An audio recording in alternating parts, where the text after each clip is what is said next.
Oh, hi there. I'm Brad. And I'm Cassandra. We both graduated from the CU Denver Business School a couple years ago. We learned what it means to business, and now we're here to help you start your dream career. Step one to landing a job is to fix that resume. Resumes don't get jobs, they get interviews. And let's be real, the job market is tough, but opportunities are out there. It just means you need to step up your resume game. Listen up, because we know how to make that happen. Times New Roman is ugly, don't use it. And no, whatever this is. Stick to the classics, Arial and Tahoma, and your name isn't on a building yet, so it doesn't need to be that big. 12-point font sounds right for you. And books are great, but nobody's writing biographies about you just yet, so keep it short and sweet for now. Split it up with bullet points instead of long-winded paragraphs that even your mom wouldn't want to read. This is trying too hard.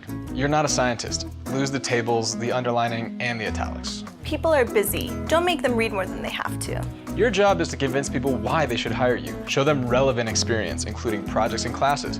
Your underwater basket weaving class doesn't count, sorry. PSA, no one cares where you went to high school. Put things in reverse chronological order, most recent first. It should look like mine. I'm kind of a big deal. Verbify that professional experience. Start your bullets off with strong action words. And they'll need to see numbers. Anything too vague and they'll assume you didn't actually contribute anything to society.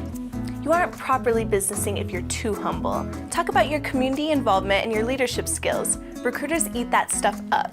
Maybe you built homes for the homeless. Maybe you led some kids up a 14er. Maybe you built a home on top of a 14er. I don't know, I'm just spitballing here. Point is, if you actually listen to this, you might eventually learn how to end up like us. Still don't feel like you're on our level? Lucky for you, we've got some wonderful people in the CU Denver Business School Career Center ready to help you out. Until next time, keep it classy. Keep it business.